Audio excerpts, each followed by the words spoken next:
Bismillahirrahmanirrahim. Assalamualaikum warahmatullahi wabarakatuh. Perkenalkan, nama saya Sulaiman, SPD MPD.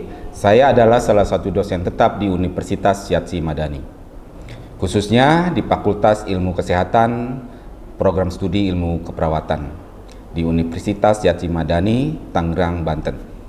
Spesialisasi saya adalah mengajar mata kuliah di bidang statistik. Pada hari ini, saya akan menjelaskan metode atau teknik pembelajaran yang saya gunakan, yaitu DIA atau bisa dikenal dengan kata Delivery, Interaction, and Assessment, dengan salah satu mata kuliah yang saya ampu, yaitu Biostatistik Deskriptif dan Inferensial, dengan bobot SKS 3 SKS. Namun sebelumnya, saya terlebih dahulu akan menjelaskan deskripsi singkat luaran yang diharapkan dari mata kuliah Biostatistik Deskriptif dan Inferensial tersebut. Adapun deskripsi singkat mata kuliah tersebut, yang pertama adalah terampil mengidentifikasi jenis data dan variabel. Yang kedua, menyajikan data sesuai dengan jenis data.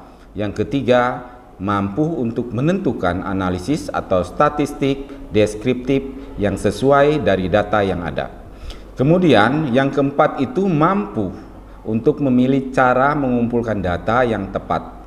Selanjutnya, saya akan menjelaskan 5 pokok bahasan atau materi pembelajaran penting dalam biostatistik deskriptif dan inferensial yang akan diberikan pada 14 kali pertemuan offline atau tatap muka dalam kurun waktu 1 semester. Jadi pertama adalah statistik deskriptif, di mana di statistik deskriptif ini meliputi data dan variabel, skala pengukuran, nilai sebaran dan penyajian data. Kemudian yang kedua, probabilitas yang meliputi hukum probabilitas, distribusi probabilitas, binomial Poisson normal, dan sentral. Ini teori atau bisa dikenal dengan CILD. Yang ketiga, estimasi parameter itu dan interval. Yang keempat adalah uji statistik, uji meliputi uji T, kemudian uji ANOVA one way, kemudian uji chi-square, korelasi maupun regresi linier sederhana. Yang kelima adalah sampling, itu meliputi sampel untuk estimasi dan uji hipotesis hipotesis dan prosedur sampling probabilitas. Nah, seperti yang telah saya jelaskan di awal video tadi, bahwa metode yang saya gunakan adalah Delivery, Interaction, and Assessment. Jadi metode pertama yaitu delivery. Dalam penyampaian materi, saya menggunakan beberapa referensi buku acuan biostatistik. Namun selain itu, saya juga selalu menghimbau kepada mahasiswa untuk rajin membaca artikel, kemudian artikel-artikel yang berkaitan dengan biostatistik deskriptif dan inferensial, baik dari YouTube kemudian dari sumber-sumber yang lain selain dosen pengampu. Kemudian metode pembelajaran yang saya gunakan saat ini adalah masih dalam delivery dan interaction. Ini artinya saya membuka peluang kepada mahasiswa baik dalam mencari atau research artikel-artikel yang berhubungan dengan biostatistik.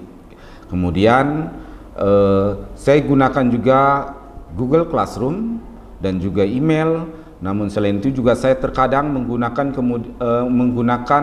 interaction, interaksi. Proses interaksi dalam mata kuliah ini tidak terbatas. Contoh, saya menugaskan membuat review jurnal-jurnal yang berhubungan dengan biostatistik. Kemudian metode yang kedua adalah interaction. Proses interaksi dalam mata kuliah ini tidak terbatas pada di akhir materi, tetapi saya juga memberikan kesempatan diskusi baik secara online maupun di dalam kelas atau di luar pembelajaran. Saya membuka diri bahwa kita boleh interaksi atau selalu memberikan peluang kepada mahasiswa untuk bertanya ataupun diskusi ya. Di tengah-tengah penyampaian materi, agar mahasiswa tetap semangat dalam menyimak atau materi yang saya jelaskan.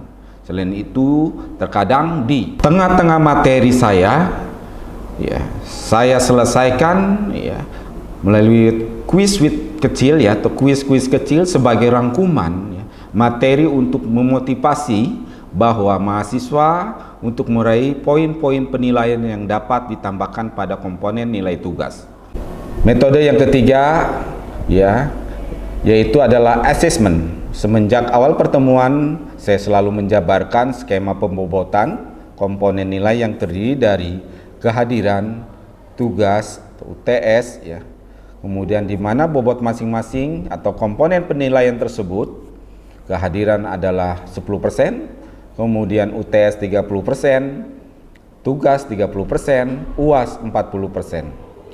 Adapun tugas-tugas yang saya berikan pada mata kuliah ini adalah mahasiswa langsung mengisi di lembaran LMS atau sistem yang kita punya, yaitu merangkum semua kegiatan mahasiswa dan dosen sudah terintegrasi dengan Sister ya.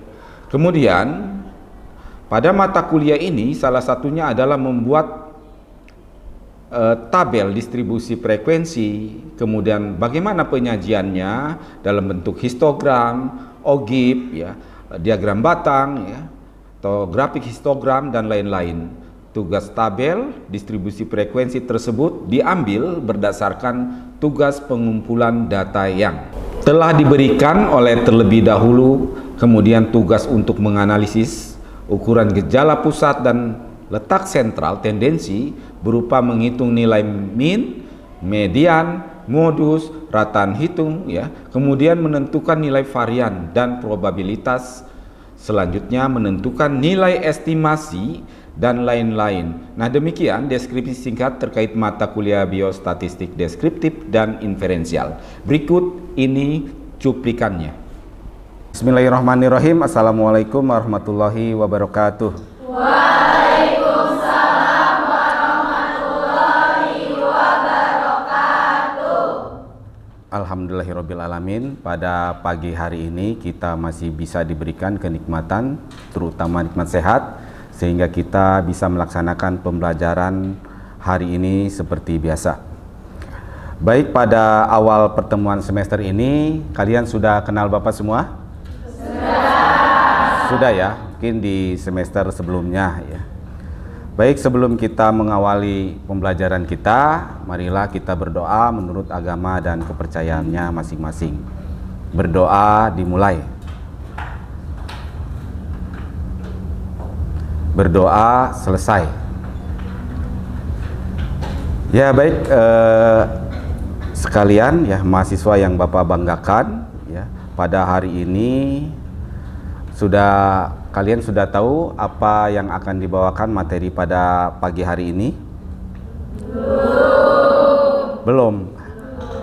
Pada pagi hari ini mungkin Bapak akan membawakan materi biostatistik ya, di mana mata kuliah ini adalah syarat ya untuk mengikuti penelitian di semester 8. Baik, sebelum kita melangkah berikutnya, Bapak akan absen terlebih dahulu ya. Khairunisa Ladawiyah, Ipon Nopiatul, Lasmika, Nurul Fadilah, Anissa, Nopi Aprilia, Ahmad Haryanto, Dinda Elsiana, Inggi Nur Chelsea, Ajahra, Nisrina, Hadir.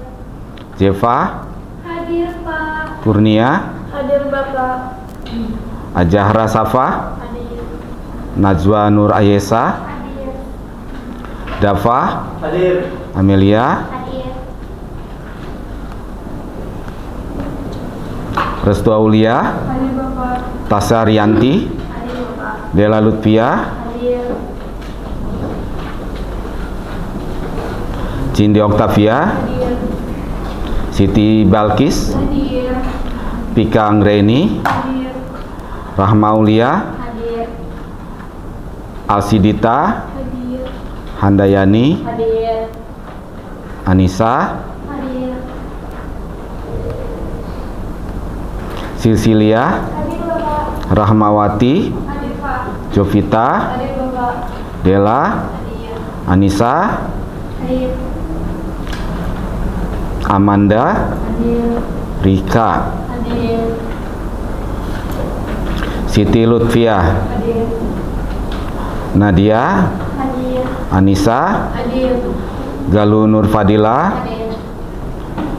Nabila, Hadir. Siti Umdah, Hadir. Muhammad Nur Abida, Putri Mutiara, Hadir Pak. Putri Mutiara, Hadir Pak. Divani. Hadir. Ada ya? Belum di absen. Oh iya, siapa namanya? Natasha. Natasha. Pak. Nomor? Bulan nanti lagi. Di atas sekolah. Nomor? 40. Udah? Oke, baik. Bapak akan paparkan RPS pembelajaran kita terlebih dahulu.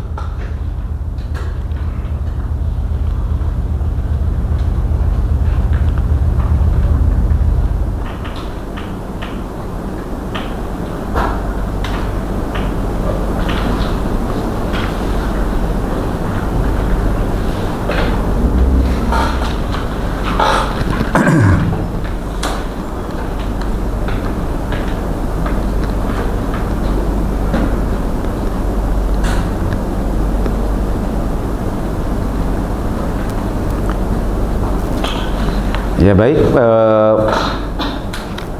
untuk materi biostatistik ini Bapak akan paparkan RPS-nya, di mana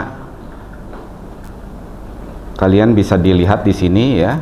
S10-nya adalah menunjukkan sikap tanggung jawab atas pekerjaan dan bidang keahlian, kemudian S1 bertakwa dan mampu menunjukkan sikap religius, kemudian yang S3-nya adalah mengintelisasi nilai norma dan etika akademik. KU3-nya adalah menyusun laporan ya, kertas kerja dan menghasilkan karya desain di bidang keahlian. Kemudian CPMK ya, CPMK yang akan dicapai di sini yang pertama adalah mahasiswa mampu menjelaskan tentang statistik deskriptif ya. CPMK 2-nya menjelaskan dan memahami tentang pengumpulan data. Yang ketiga adalah mampu menjelaskan tujuan penyajian data, mampu menjelaskan frekuensi sentral,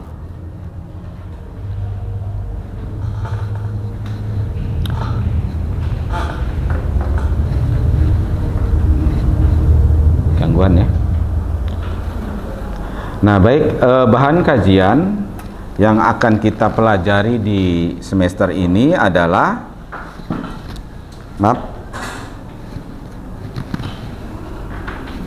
yang pertama adalah statistik deskriptif ya, kemudian melakukan pengumpulan data dan pengolahan data ya. Yang ketiga adalah menjelaskan tujuan penyajian data, kemudian frekuensi sentral dan probabilitas. Yang kelima distribusi probabilitas, yang keenam estimasi, yang ketujuh statistik inferensial, yang kedelapan mendemonstrasikan uji beda 1 dan 2 min, kemudian 9 mendemonstrasikan uji beda dari 2 min, dan 10 menjelaskan uji beda proporsi. Yang ke-11 mendemonstrasikan program SPSS ya. Yang ke-12 menjelaskan uji beda, yang ke-13 menjelaskan uji validitas, yang ke-14 menentukan uji statistik ya. Ini adalah tugas kalian di satu semester. Kemudian bobot penilaian yang Bapak nilai di sini absensi 10%, tugas 15%, UTS 20%, UAS 25% dan praktik 30%. Nah, kemudian media pembelajarnya bisa PowerPoint, kemudian SPSS, Microsoft Excel dan kalkulator ya. Kemudian untuk penjelasan di RPS ini, untuk pertemuan kita hari ini, yang pertama kita menjelaskan, tadi sudah singkat menjelaskan tentang RPS yang akan kita bahas. Kemudian untuk hari ini kita akan membahas dilanjut dengan memahami tentang statistik deskriptif. Ya. Tentunya untuk pertemuan kali ini kita belum masuk ke hitungan, tapi masih dalam bentuk teori. Oke, kita masuk ke materi kita, yaitu statistik deskriptif.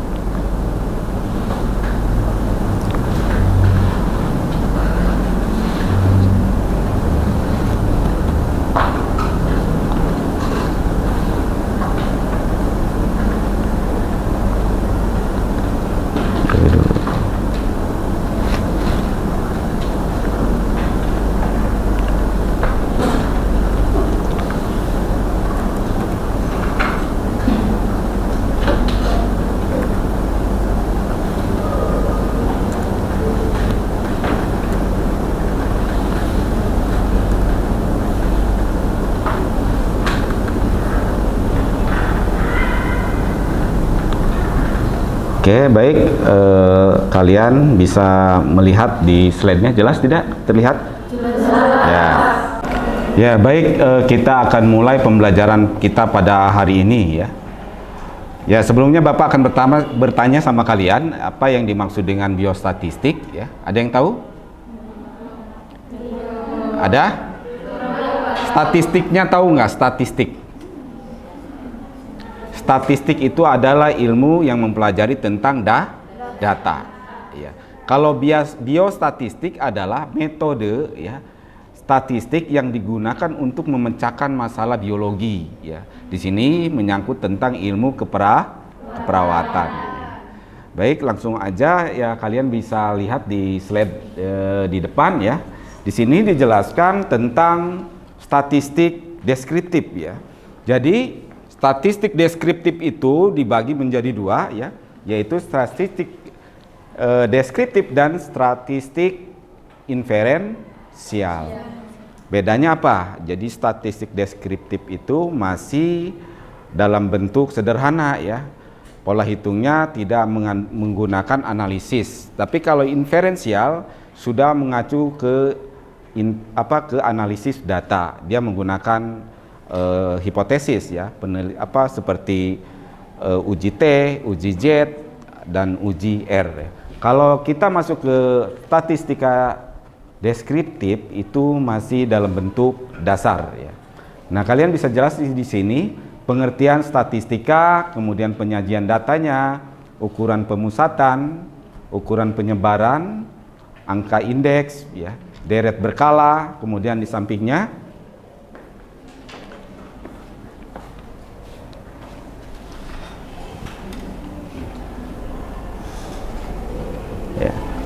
kemudian sampingnya kalian bisa baca ya, atau nanti juga akan Bapak share di LMS kalian ya.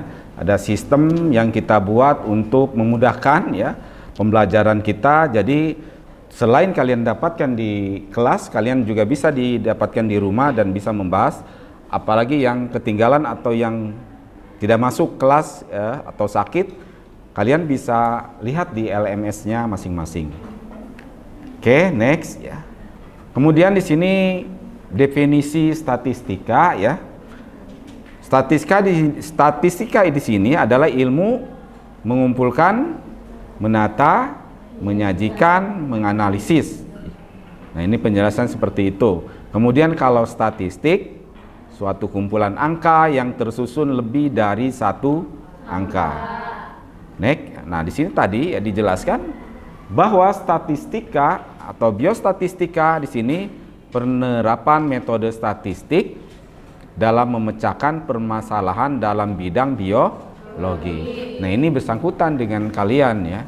sebagai tenaga medis ya. Oke, kemudian kalian di sini dituntut bisa menentukan populasi dan sampel ya. Apa itu populasi? Lihat di sini. Populasi adalah sekelompok ya, sebuah kumpulan dari semua kemungkinan orang-orang, benda-benda ya. Kemudian objek yang menjadi perhatian. Contohnya apa? Seperti kalian di sini, dalam satu kelas itu kan semua banyak. Ada laki-laki, kemudian ada perempuan. Nah, kalau sampel itu cuma hanya yang mewakili. Mungkin diambilnya dari sekian banyak ini, kira-kira mungkin diambilnya 5 biji. Contoh di sini ya, dari sekian banyak sini kita ambilnya 5, ini sampel namanya. Paham ya tentang sampel? Nah, kemudian di sini ya, kalau kalian juga harus tahu jenis-jenis data. Ada data kualitatif, kemudian ada data kuantitatif. Kalau data kualitatif apa? Contohnya, di sini kalau kalian lihat jenis kelamin, warna bunga, kemudian habitat. Kalau kuantitatif, nah ini berhubungan dengan angka nih pasti. Kuantitatif itu berhubungan dengan angka. Contoh di sini ada discrete dan ada continue. Nah, di sini kalau jumlah kloroplas itu discrete. Jumlah trombosit discrete, jumlah sel discrete. Nah, ini harus menggunakan alat. Tidak langsung pengukurannya jumlahnya itu harus menggunakan alat khusus ya. Kemudian kalau data continue, berat badan ya langsung timbang ya. Kemudian apa? Jarak kota bisa langsung diukur. Luas tanah bisa langsung diukur. Paham ya semuanya? Paham ya, berarti sudah sudah terbiasa ya. Ya di sini kalian dituntut untuk bisa membuat tabel frekuensi ya. Bagaimana sih caranya kita membuat tabel frekuensi ya? Selain kalian terampil nanti di pertemuan berikutnya menggunakan SPSS ya, kalian juga di sini dituntut membuat tabel. Apa sih tabel frekuensi itu? Nah, contoh di sini ada distribusi frekuensi tinggi badan. Nah, ini tabelnya seperti ini. Bagaimana cara membuat tabel seperti ini? Nah, langkah-langkahnya nanti kalian bisa kerjakan ya di LMS ya. Setelah pembelajaran ini ada penilaian interaction dan penilaian assessment ya. Sejauh mana pengukuran kalian. Contoh di sini, jika ada ya, di ujian akhir mata kuliah statistik ada 60 orang mahasiswa. Kalian lihat di sini tabelnya. Ya, tabelnya ini masih acak atau tidak? Nah, dari acak ini kalian tentukan dulu ya, mana nilai terkecil, mana nilai terbesar. Kemudian kalian bentuk seperti tabel seperti tadi ya, atau tabel frekuensi. Nah, caranya seperti apa di sini? Kalian data terkecilnya tadi berapa? 10. Data terbesarnya 98. Nah, nilai R ini adalah 98 dikurangi 10.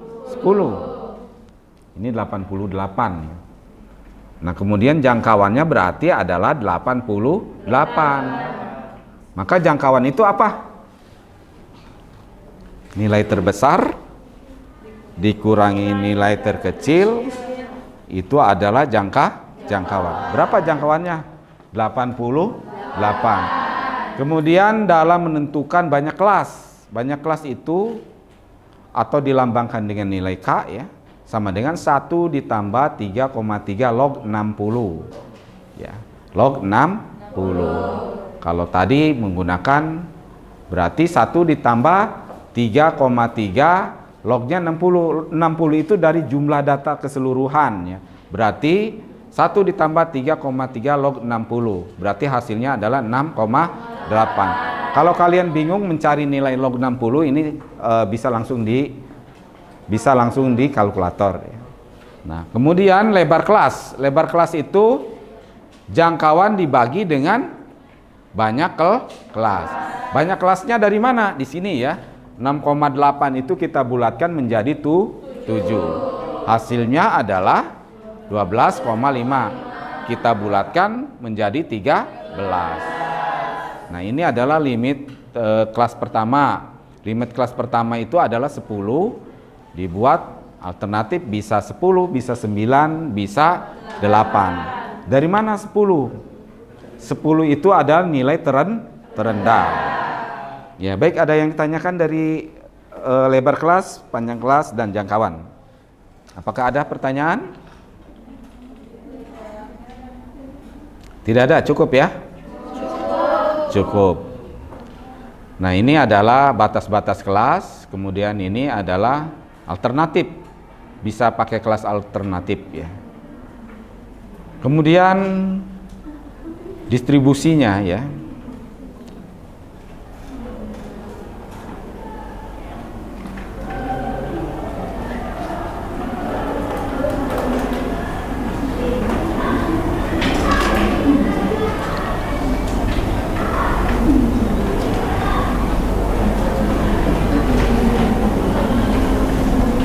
Ya, jadi kita masuk ke, setelah kalian bisa membuat tabel frekuensi sebagaimana contohnya ya tadi, kemudian kita masuk ke ukuran pemusatan. Nah, kalau ukuran pemusatan data atau tendensi data atau pemusatan data, di sini ada 5 ya. Ada rata-rata hitung, kemudian median, modus, rata-rata ukur, kemudian rata-rata harmonis. Nah, kita masuk ke rata-rata hitung ya. Rata-rata hitung itu sama dengan jumlah semua nilai dibagi dengan banyaknya nilai data. Ya. Ini kita masuk ke slide berikutnya. Nah, ini. Jadi rata-rata hitung ya. Ini adalah berapa kelasnya di sini? Ada? Kelasnya? 7 kelas tadi ya, kemudian lebarnya 13, kelas bawahnya di sini 9, tidak pakai 10 ya. Kemudian di sini adalah nilai tengah. Nilai tengah ini didapat dari pertengahan 9 dan 21 ya, adalah 15. Dan frekuensi jumlahnya ternyata yang mempunyai nilai 9 sampai 21 itu adalah 3 orang. Nah, kalau kita jumlahkan dia pasti jumlahnya sigma F sama dengan 60. Nah, bagaimana frekuensi dikali X ya? Berarti 15 kali 3. Kemudian di sini kalian bisa jumlahkan jadi sigma F X sama dengan 3955. Maka rata-rata hitungnya didapat menjadi 3955 dibagi 60 sama dengan 65,92. Nah, ini untuk mencari rata-rata hitung ya. Next, kemudian kita mencari median. Nah, median ini di sini rumusnya adalah median sama dengan LO ditambah C dibagi N per 2 min F dibagi frekuensi. LO-nya itu adalah batas bawah, kemudian F-nya jumlah frekuensi, dan F kecil frekuensi kelas median. Langsung saja kita masuk ke sini perumusannya. Di sini ada interval kelas yang tadi kalian buat, kemudian di sini adalah frekuensinya. Kita cukup butuh data kolom kelas dan frekuensi. Di mana LO-nya adalah 60,5. Di mana LO itu kelas bawah ya. Kelas bawah dari kelas median. Median itu nilai tengah. 60 dibagi 30 berapa? 60 dibagi 2. Nah, coba kalian di sini jumlahkan. 3 ditambah 4 berapa? Tambah 4, 11. Tambah 8, 19 tambah 12. Nah, di sini kalau udah 30 kita tarik ke kiri, kelas bawahnya di sini berarti 61 kan? Berarti di bawahnya 60,5 dikurangi 0,5 gitu. Kelas bawahnya. Maka di sini adalah 60,5. Frekuensinya 19 dari mana? Ada yang tahu? Frekuensi itu di sini kelas sebelum kelas median. 8 tambah 4 12 tambah 4, 16 tambah 3. Nah, berarti frekuensi sebelum kelas median. Berarti di sini masuk ke rumus 60 itu adalah kelas bawah ditambah 13 lebar kelas, kemudian 60-nya jumlah keseluruhan data dibagi dengan 2 dikurangi 19 itu kelas frekuensi sebelum kelas median dibagi dengan 12. 12 itu frekuensi kelas median. Frekuensi kelas mediannya ini ya. Berarti hasilnya di sini 72,45. Oke, nanti kalian simak di assessment-nya, kalian bisa mampu atau tidak dalam pengerjaan modus, median, dan min. Kemudian kita masuk ke modus. Apa sih modus? Bukan modal dusta ya. Modus itu nilai yang sering muncul. Ya, nilai yang sering muncul. Nah, dalam hal statistik di sini dijelaskan modus sama dengan LO ditambah C dibagi B1 dibagi B1 tambah B2. LO adalah batas bawah. Kalau B1-nya selisih antara frekuensi kelas modus dengan frekuensi tetap satu kelas sebelum kelas modus. Lihat ke sini ya. Nah, di sini cara pengerjaannya. Tadi frekuensinya apa? Tabel frekuensinya sama ya. Di sini LO-nya berapa? 73,5. Nah, di sini modus itu di sini adanya. Modus itu yang paling banyak muncul. Berarti di sini yang 23 ya. Berarti di sini 73,5 ditambah lebar kelasnya 13 dibagi dengan 11 dari mana? 23 dibagi 12. Di 23 dikurangi 12. Tuh 11. Di sini 11 ditambah 17, 23 dikurangi 6.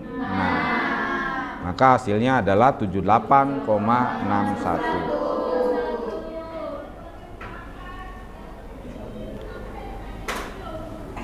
Nah, kemudian ada kuartil ya, ada desil, ada persentil ya. Nah, nanti kalian bisa simak di LMS-nya masing-masing ya. Nah, begitulah mungkin yang Bapak jelaskan sedikit tentang bagaimana cara menentukan modus, median, rataan hitung, dan kalian dituntut ya bisa membuat tabel frekuensi ya. Jadi mahasiswa mampu membuat tabel frekuensi dan ditampilkan ke dalam bentuk tabel grafik ya, baik OGIF ya, diagram batang ya. Kalian harus mampu dalam pembelajaran kali ini. Oke, baik, siapkan mungkin di LMS-nya, mungkin Bapak akan kirim dan kerjakan bahwa kalian bisa menentukan frekuensi, kemudian tabel frekuensi, kemudian membedakan data ya, baik data terkecil maupun data terbesar, penghitungan modus, median, dan desil persentil. Nah, Bapak akan kirim ya lewat tugasnya. Kemudian ada di situ ada komen yang harus kalian isi ya. Bagaimana kendalanya, dan bisa kita diskusikan lewat aplikasi Siama atau LMS kita. Demikianlah mungkin pembelajaran kita pada kali ini. Kurang lebihnya Bapak mohon maaf. Wabillahi taufiq wal hidayah. Wassalamualaikum warahmatullahi wabarakatuh. Baik, kami mengucapkan terima kasih yang sebesar-besarnya kepada asesor ya. Sekian cuplikan dari video yang saya tampilkan. Mohon maaf jika ada kekurangan. Terima kasih yang sebesar-besarnya kepada asesor yang telah menjadi bagian penilaian dalam proses sertifikasi dosen saya. Kurang lebihnya saya mohon maaf. Wabillahi taufiq wal hidayah. Wassalamualaikum warahmatullahi wabarakatuh.